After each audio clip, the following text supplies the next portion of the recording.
Hello बच्चों, good afternoon. कैसे हैं? स्वागत है आपका हमारे यूट्यूब चैनल सिखराम इंस्टीट्यूट। आज का हमारा टॉपिक है क्लास 11th का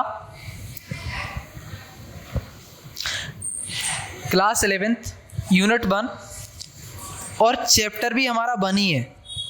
चैप्टर भी हमारा पहले ही, आज से हम स्टार्ट कर रहे हैं द लिविंग वर्ल्ड। हमारी क्लास 11th का एनसीईआरटी का चैप्टर 1 और यूनिट 1 का चैप्टर 1 द लिविंग वर्ल्ड। भाई कोई भी चीज़ की शुरुआत किससे होती है? जीवन से। किससे शुरुआत हो रही है हमारी? जीवन से। तो हम चैप्टर की शुरुआत भी, हमारे कोर्स की शुरुआत भी हम किससे करेंगे? द लिविंग वर्ल्ड से, जीवन से ही शुरुआत करेंगे। तो चलिए आज का चैप्टर हम स्टार्ट करते हैं। How wonderful. भाई आपकी एनसीईआरटी की पहली लाइन लिखी हुई है, ये आपकी एनसीईआरटी में पहली हेडिंग है, how wonderful is the living world.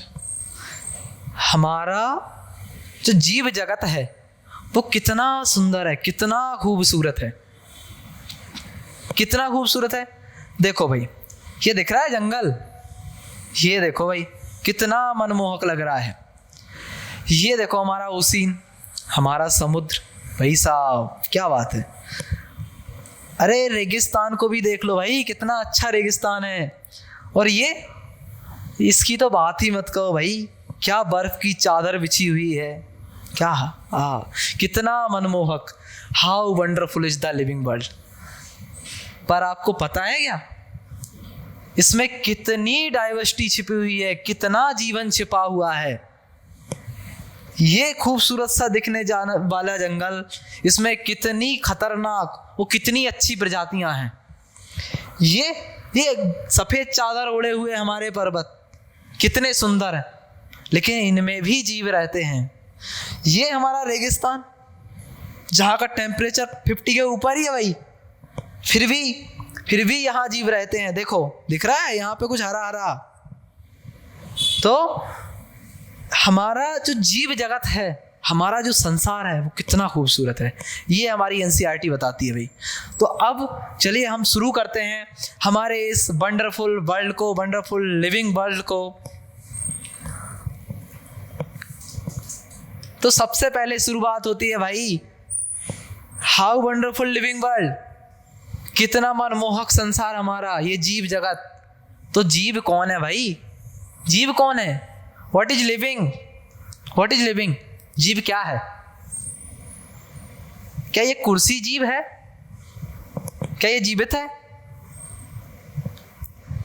क्या ये भाई साहब हमारे ये जीवित है? और ये हमारे अन्नदाता ये जीवित है? जल्दी फटाफट कमेंट करके बताओ कि इनमें से कौन जीवित है और कौन निर्जीव है।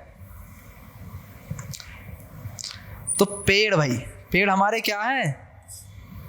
जीवित हैं। ये भाई साहब, ये भी भाई साहब भी हमारे जीवित हैं। और ये कौन है? ये निर्जीव है। अब ये सिंपल सी चीज तो आपने बता दी। क्यों बता दी? क्योंकि ये तो आपने 5th 6th 7th 8th 9th 10th यहाँ तक आप आराम से पढ़ते आए हैं, ये सब आपने बता दी। लेकिन किस बेसिस पे बता दी? इसका भी तो कोई बेसिस होगा, कोई आधार होगा कि किस बेसिस पे आपने बता दिया कि भाई ये जीवित है, ये जीवित है, ये जीवित है, लेकिन ये निर्जीव है। तो चलिए हम इसके बारे में पढ़ते हैं कि हम भाई किस बेसिस पे हम बता रहे हैं कि ये जीवित है, ये निर्जीवित है। तो देखते हैं, anything that has characteristic of life. जीवन के लक्षण क्या है? जीवन के लक्षण ये हम देखते हैं। तो such as the ability to grow. कैसी भाई? ग्रो, वृद्धि करने की क्षमता। क्या लिख सकते हैं हम? वृद्धि करने की क्षमता। मूव, भाई गति भी होती है, गति रिप्रोड्यूस, प्रजनन, भाई जनन कर रहे हैं ना, देखो वृद्धि कर रहे हैं, मूव कर रहे हैं। अब मूव शब्द से आता है कि भाई कुर्सी भी तो मूव करती है, तो क्या ये जीवित हो गई? नहीं।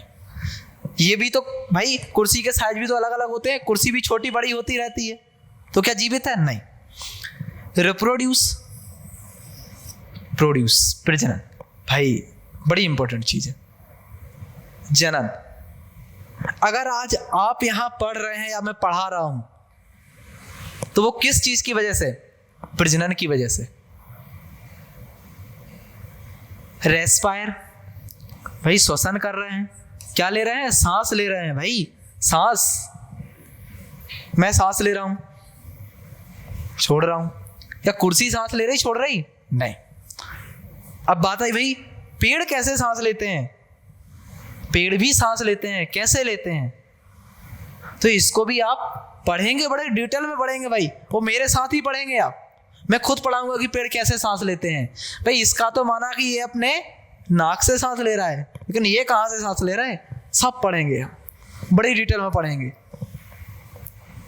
तो भाई anything that has characteristic of life such as the ability to grow, move, reproduce, respire and respond to stimuli. भाई ये जो वर्ड है ना, इसको छाप लो दिमाग में। स्टिमुलाई जो वर्ड है ना, इसको दिमाग में छाप लो। क्यों छाप लो? भाई ये जो पेन है, ठीक है, इस पेन को मैंने पकड़ा हुआ है, तो इस पेन को मैंने पकड़ा है, तो इसका मुझे करना क्या है? क्या करना है भाई? इससे मुझे लिखना है। या फिर भाई कोई अगर यहाँ पे कोई आग लगा दे और मैं उसको हाथ टच करूं, तो क्या होगा? मैं हाथ दूर करूंगा ना, ऑब्वियस सी बात है करूंगा। तुम भी करोगे। तुमको कोई अभी मारने आ जाए तो क्या करोगे तुम? भाई दूर भागोगे ना। तो क्या कर रहे हो तुम? बाहरी जो प्रेरक है, बाहरी जो चीजें हैं, उनको, उनके प्रति तुम क्या कर रहे हो? रेस्पॉन्ड कर रहे हो। क्या कर रहे हो? रेस्पॉन्ड कर रहे हो भाई। उनके प्रति तुम क्रियाएं दिखा रहे हो। जैसे कोई कुत्ता है, कुत्ते को तुम लठ लेके पीछे भागो, लो उठाओ डंडा और भागो पीछे कुत्ते के, क्या होगा? कुत्ता भागेगा। तो वो क्या कर रहा है? रेस्पॉन्ड कर रहा है। या फिर कोई प्लांट है, भाई कोई प्लांट है, तो प्लांट सनलाइट आई, अब वो अलग तरीके से रेस्पॉन्ड करेगा। प्लांट के पास सनलाइट आई तो वो क्या करेगा? वो सनलाइट को केमिकल एनर्जी में कन्वर्ट करेगा, तो वो उस तरीके से रेस्पॉन्ड कर रहा है। तो हमें ये चीज समझना जरूरी है कि भाई रेस्पॉन्ड टू स्टिमुलाई, कोई भी बाहरी उत्प्रेरकों के प्रति क्या कर रहा है? कोई भी प्रकार की क्रिया दिखा रहा है, वो क्या है? जीवित है। कुर्सी नहीं दिखाए भाई, कुर्सी को उठाओ और फेंक दो, तोड़ दो, टूट गई। कुछ किया उसने कि नहीं भाई मुझे क्यों तोड़ा, मैं क्यों फेंका उसको, या फिर वो फेंक रहे थे तो वो उठ के भाग गई? नहीं, तो वो उसने रेस्पॉन्ड नहीं किया। तो हम क्या देखेंगे कि भाई ऐसी कोई भी चीज जो क्या कर रही है, जिसके अंदर क्या है? जीवन के लक्षण है। कौन कौन से लक्षण है? वृद्धि करने की क्षमता है, गति करने की क्षमता है, प्रजनन करने की क्षमता है, या श्वसन करे, या फिर सबसे इंपॉर्टेंट क्या करे? किसी भी बाहरी उत्प्रेरकों के प्रति क्या करे? रेस्पॉन्ड करे, कोई भी प्रतिक्रिया दिखाए। वो क्या है? क्या है हमारा? जीवित है। उसे हम किस कैटेगरी में रखेंगे? जीवित की कैटेगरी में रखेंगे, लिविंग की कैटेगरी में रखेंगे। तो नेक्स्ट क्या लिखा है? Living things also depend on their environment and carry out cellular activities. तो ये क्या कर रही हैं? ये क्या कर रही हैं? अपने बाहरी वातावरण पर, अपना जो पर्यावरण है उस पर डिपेंड है, और सेलुलर एक्टिविटीज कर रही हैं, कोशिकीय क्रियाएं कर रही हैं भाई। कोशिकीय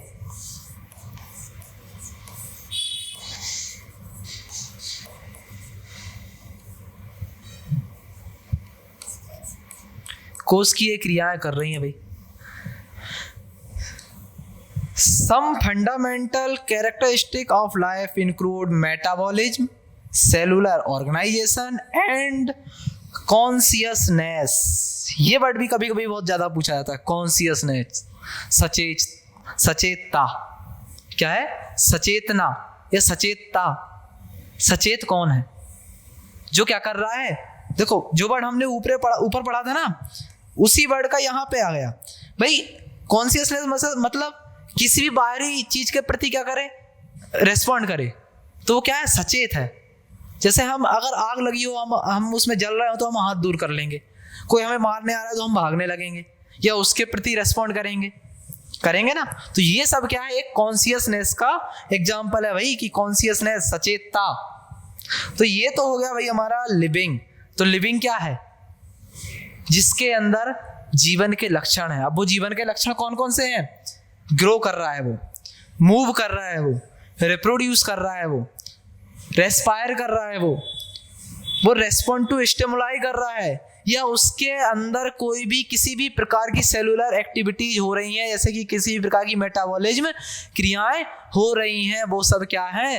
वो जीवित है। उसको हम किस कैटेगरी में रखेंगे? जीवित की कैटेगरी में रखेंगे। अब भाई हमने पढ़ लिया कि हमारा जो वर्ल्ड है, हमारा जो संसार है, वो कितना खूबसूरत है। हमने पढ़ लिया कि वो जो जीव है वो क्या है। अब भाई इस पृथ्वी पर कितने जीव हैं? अनगिनत, अरबों खरबों, इतने जीव हैं। तो डाइवर्सिटी मतलब विविधता, इनकी कितनी विविधता है, लिविंग वर्ल्ड की क्या विविधता है, तो उसे हम क्या पढ़ेंगे? बायोडाइवर्सिटी। भाई बायोडाइवर्सिटी जो वर्ड है बड़ा ही इंपॉर्टेंट वर्ड है, जैव विविधता। इसका एक अलग से इतना विशाल शब्द है ये जैव विविधता। जैव विविधता, जैव विविधता। तो भाई जैव विविधता इतना विशाल शब्द है कि इसका अलग से चैप्टर बनाना पड़ा एनसीईआरटी वालों को। 12th क्लास में लास्ट चैप्टर जो है वो जैव विविधता का ही है भाई, अलग से चैप्टर बना है।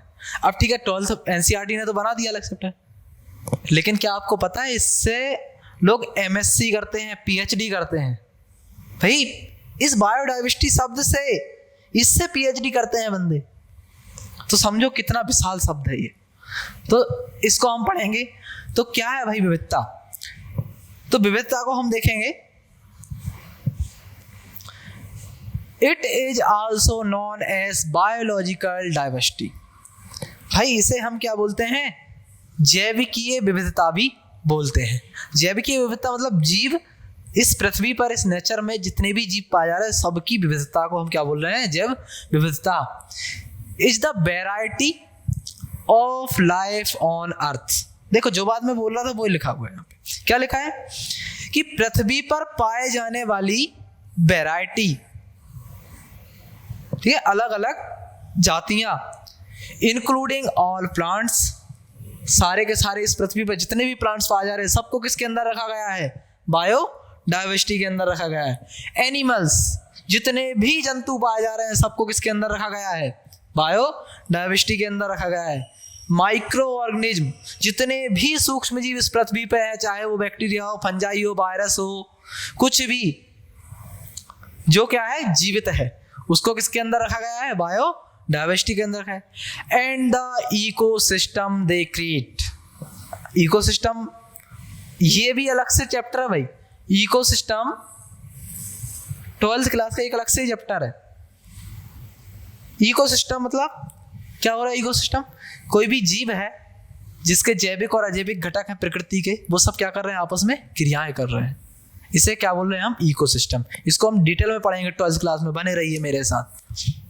देखिए, it can also refer to the genetic variety within each species. और ये क्या कर रही है भाई? किसी भी कोई भी प्रजाति है, कोई भी जाति है, उसके बीच में क्या कर रहा है? जेनेटिक वेराइटीज को मेंटेन कर रही है। The number of species that are known and describe range between 1.7 to 1.8 million। भाई ये बात याद रख लेना क्लियर भाई आपकी एनसीईआरटी में लिखा हुआ है कि अब तक इस पृथ्वी पर 1.7 से 1.8 मिलियन 1.7 से 1.8 मिलियंस अभी तक खोजी गई स्पीसीज है। मतलब टोटल 1.7 से 1.8 मिलियन जीव जंतु इस प्रकृति पर खोजे जा चुके हैं। जैसे एग्जांपल में हमने बायोडाइवर्सिटी में, जैसे फॉरेस्ट इकोसिस्टम, ओशियन इकोसिस्टम, भाई कोई भी जंगल है उसमें शेर भी पाया जा रहा है, सांप भी पाया जा रहा है, चूहे भी पाए जा रहे हैं, इवन पेड़ पाए जा रहे हैं, शैवाल पाया जा रहा है, ब्रायोफाइट्स पाया जा रहा है। कितनी विविधता है, उस सब को हम क्या बोल रहे हैं? बायोडाइवर्सिटी। और उस पर्टिकुलर एरिया को क्या बोलते हैं? हम इकोसिस्टम बोल देते हैं। जैसे कोई जंगल है तो जंगल का इकोसिस्टम फॉरेस्ट इकोसिस्टम, समुद्र है तो समुद्र में बड़ी मछलियां पाई जा रही हैं, छोटी मछलियां पाई जा रही हैं, आपके फाइटोप्लैंक्टन है, आपकी जूप्लैंक्टन्स हैं, आपके ये एल्गी हैं जिसे अपन हिंदी में शैवाल बोले, ये सब मिलके क्या बना रहा है? ओशियन का एक सिस्टम बना रहा है, जिसे हम बोले ओशियन इको सिस्टम। ठीक है भाई, अब हमने पढ़ लिया क्या कि बायोडाइवर्सिटी क्या वर्ड है। हमने पढ़ लिया कि भाई इस पृथ्वी पर कितने जीव जंतु पाए जा रहे हैं। लेकिन बात ये आती है कि ये जो जीव जंतु हैं, जैसे तुम्हारे पापा ने तुम्हारा नाम क्या रखा? किसी का अनिल, किसी का मुकेश, किसी का अभिषेक। ठीक है, तो ये सब क्या है? नाम क्यों रखा गया? क्योंकि पहचान हो सके। ठीक है, पहचान हो सके। तो हम लोग भी यहाँ पर क्या करते हैं? जीवों के, पेड़ों के, इवन माइक्रो ऑर्गेनिज्म के भी नामकरण करते हैं, ताकि हम पूरी प्रकृति में, हम कहीं भी पृथ्वी पर चले जाएं, पहचान जा सकें। जैसे एग्जाम्पल भाई, हम एग्जाम्पल लें किसका? आँख का। भाई हमने एग्जाम्पल ले लिया आँख। आँख जानते हो आँख क्या होता है? कैलाट्रोपिस, सॉरी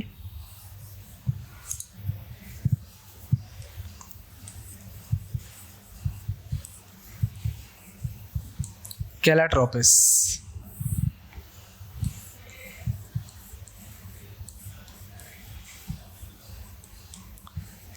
कैलाट्रोपिस भाई, कैलाट्रोपिस। अब जो कैलाट्रोपिस है उसको कहीं पे बोलते हैं आँख, कहीं पे बोलते हैं अकौआ। ठीक है, और हिंदी में उसको बोल रहे हैं अपन मदार। मदार भाई एक ही चीज के नाम है, कहीं पे आँख, कहीं पे अकौआ, कहीं पे मदार। अब कैसे पहचाने? भाई आपके यहाँ गए तो आपसे बोला भाई आँख के फूल चाहिए हमें, शिव जी को चढ़ाना है। अकौआ, कहीं पे गए तो बोल रहे अकौआ के फूल चाहिए, कहीं पे जा रहे तो मदार का बोल रहा है। अब कंफ्यूजन हो गया कि नहीं? कंफ्यूजन हुआ, तो इसलिए साइंटिस्टों ने क्या सोचा? भाई इस कंफ्यूजन को दूर करो, देसी में जो बोल रहे हैं बोलने दो, जो जहाँ कंफ्यूजन, कम से कम हमारे लिटरेचर में, मतलब हमारे पढ़ाई वाली किताबों में जो भी एक पर्टिकुलर साइंटिस्ट है, साइंस भी क्या है? एक कम्युनिकेशन की भाषा बन रही है, उसके लिए इंग्लिश का यूज हो रहा है। तो उसके लिए हमें क्या चाहिए भाई? जो भी कोई साइंटिस्ट है, अब भाई अगर वो अलग अलग नाम से रिसर्च करे, आँख, कौआ, ये खोजता रहे वो, तो उसके लिए क्या पर्टिकुलर चीज रखी गई? भाई कुछ ना कुछ ऐसा सिस्टम बनाया जाए जिससे क्या हो कि कंफ्यूजन ना हो। तो उसके लिए क्या चीज लेके आया गया? नोमेनक्लेचर। क्या चीज लेके आए? नामकरण। भाई नामकरण, नामकरण, नोमेनक्लेचर। तो नोमेनक्लेचर मतलब किसी भी चीज का, किसी भी जीव का, किसी भी पेड़ का, किसी माइक्रो ऑर्गेनिज्म का क्या रखना? नाम रखना। तो the naming of living organism such that a particular organism is known by the same name all over the world, this process is called nomenclature. भाई पूरी दुनिया में कहीं भी चले जाओ, कैलाट्रोपिस को अगर साइंस की बात आएगी, बॉटनिकल टर्म्स की बात आएगी, तो उसको कैलाट्रोपिस ही बोलेंगे, ना कि आक, अकौआ, मदार। तो ऐसा ही क्या कहा गया है, ये एक सिस्टम बनाया गया कि पूरे दुनिया में कहीं भी चले जाओ, किसी पर्टिकुलर चीज का नाम रखेंगे तो वो एक ही नाम होगा। अब उसके लिए भाई नाम रखना तो ठीक है, तुम्हारा नाम तो तुम्हारे पापा ने रख दिया, तुम्हारी मम्मी ने रख दिया, तुम्हारी दादी ने रख दिया। तो ऐसी पर्टिकुलर चीजें अलग अलग संस्थाएं बनाई गई जिनको हम बोलते हैं, अगर हमें किसी प्लांट का नाम रखना है, किसी प्लांट का नाम रखना है, तो हम क्या करेंगे, हमारी ये संस्था है ICBN, international code for botanical nomenclature. Botanical nomenclature मतलब वानस्पतिक नाम। वानस्पतिक नाम मतलब जितने भी पेड़ पौधे हैं उनके नामकरण अगर कोई करेगा तो वो कौन करेगा, ICBN करेगा। सेम एक और संस्था बनी ICZN, international code for zoological nomenclature. भाई जूलॉजिकल नोमेनक्लेचर, जंतुओं के नाम, जो भी जीव हैं, जो जंतु हैं हमारे, उनके नाम अगर कोई रखेगा तो वो कौन रखेगा, ICZN। ये दो चीजें याद रखना, इनके नाम जरूर पूछते हैं, ICBN और ICZN, international code for botanical nomenclature and international code for zoological nomenclature. ये दो नाम याद रखना। भाई अब नामकरण होने लगा, तो नाम किस आधार पर रखे जाएं, कैसे रखे जाएं, कुछ आधार होना चाहिए ना। भाई अब तुम्हारा नाम रखा तो तुम्हारे पापा गए पंडित के पास, पंडित जी नाम बताओ किस आधार पर रखें, तो वो आ गए, पंडित जी ने कुंडली देखी और बता दिया आपको कि इस नाम पे आप इस नाम से शुरू हो तो नाम रख देना, ठीक है, ये सिंपल बता दिया। तो यहाँ भी हमारे पास एक पंडित जी थे भाई। कौन पंडित जी थे, कैरोलस लिनियस। कैरोलस लिनियस ये हमारे पंडित जी हैं भाई, किसके, नोमेनक्लेचर के। आप अगर साइंस की बात करें तो ये हमारे पंडित जी हैं। इन्होंने भाई साहब नामकरण का रखा कि 1753 में इन्होंने बोला, इन्होंने अपनी एक किताब में बोला, सिस्टेमा नेचुरी में, कैरोलस लिनियस भाई साहब ने क्या प्रतिपादित किया, क्या बताया कि बायनोमियल नोमेनक्लेचर होना चाहिए, दो नाम होना चाहिए। एक नाम है लेकिन उसमें दो पद होना चाहिए, ये उन्होंने बताया कि दो पद होना चाहिए। कैसे कैसे होना चाहिए, अब किस, उन्होंने कुछ रूल्स बताए। तो कुछ यूनिवर्सल रूल्स हैं नोमेनक्लेचर के, वो ये है भाई। तो सबसे पहले कोई भी नाम है वो कैसा होना चाहिए, biological names are generally in Latin and written in italic. कैसे होना चाहिए, नाम लैटिन में होना चाहिए, लैटिन भाषा में, और लिखना कैसे चाहिए उसको, इटैलिक में, मतलब तिरछे लिखना चाहिए।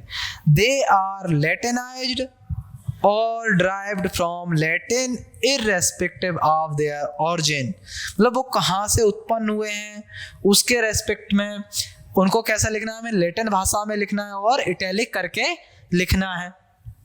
इसके एग्जाम्पल्स हम देखेंगे ना, आराम से सब समझ में आएगा एग्जाम्पल देखेंगे तो सबसे पहले क्या हो गया कि भाई कोई भी नाम है वो कैसे लिखना चाहिए, लैटिन में होना चाहिए, और कैसा होना चाहिए, उसको इटैलिक में लिखना चाहिए। फिर क्या हो गया, the first word in a biological name represent the genus. अब भाई बात आ गई कि ये जो नाम है उसमें दो पद होना चाहिए। उन्होंने बोला ना कि बायनोमियल नोमेनक्लेचर, दुई नामकरण, दुई पद नामकरण, ठीक है, दुई पद नामकरण। भाई तो उन्होंने बोला कि पहले नाम में क्या होना चाहिए, जीनस, मतलब वंश का नाम होना चाहिए, ठीक है। पहला क्या होना चाहिए, वंश का नाम होना चाहिए। कोई भी प्लांट है, कोई भी जीव है, वो किस वंश से रिलेटेड है, उसका जीनस क्या है, उसका नाम रखाएगा भाई। While the second component denote the specific epithet, ये बात आ गई भाई, स्पेसिफिक एपिथेट मतलब जाति पद या जाति सूचक नाम। तो इसमें क्या होना चाहिए, जाति का नाम आना चाहिए भाई। पहला नाम, दो पद अगर आपके बन रहे हैं ना, तो पहला नाम जीनस का आना चाहिए और दूसरा नाम आपका जाति का आना चाहिए। तो अपने पास दो बातें आ गई। कौन कौन सी बातें आ गई भाई, कभी भी आप नाम लिखो तो लैटिन में लिखो, इटैलिक में लिखो। दूसरी बात आ गई, अगर आप नाम लिख रहे तो पहला पद जीनस का होना चाहिए, दूसरा पद आपका जाति का होना चाहिए। अब तीसरी बात क्या आ रही है भाई, both the words in a biological name. भाई आपका जैव वैज्ञानिक जो नाम है उसमें क्या क्या चीज आना चाहिए, when hand written are separately underline. जब भी आप हाथ से लिखो, जब भी आप हाथ से लिखो तो उसे कैसे लिखो, हैंड रिटन करके लिखो। Printed in italic to indicate their Latin origin. और अगर आप टाइपिंग करके लिख रहे हो तो उसे कैसे लिखो, इटैलिक में लिखना चाहिए। नेक्स्ट क्या आ गया, the first word denoting the genus start with a capital letter. अब एक और रूल भाई, आप जी पहला पद तो जीनस का लिख रहा है, लेकिन वो नाम कैसा होना चाहिए, आप उसका फर्स्ट लेटर क्या होना चाहिए, कैपिटल होना चाहिए। while the specific epithet start with small letter, जबकि उसकी जो जाति पद का नाम है वो स्मॉल लेटर से शुरू होना चाहिए। चलो भाई, अब ये चार बातें हमने समझ ली, इनको अब हम एग्जाम्पल से देखते हैं। एग्जाम्पल देख लेते हैं भाई। तो एग्जाम्पल देखें,